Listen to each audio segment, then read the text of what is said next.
all my Abbey decorations from over the years. I cut this out of a piece of masonite that she likes to draw on. Anyway, got this laid out.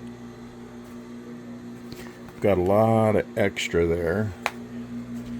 It's more for my own comfort zone than anything. Professionals probably would do it slightly different, but I'm just gonna trace around the perimeter, know where I need to sew. I need to make another batch of piping. So here we go.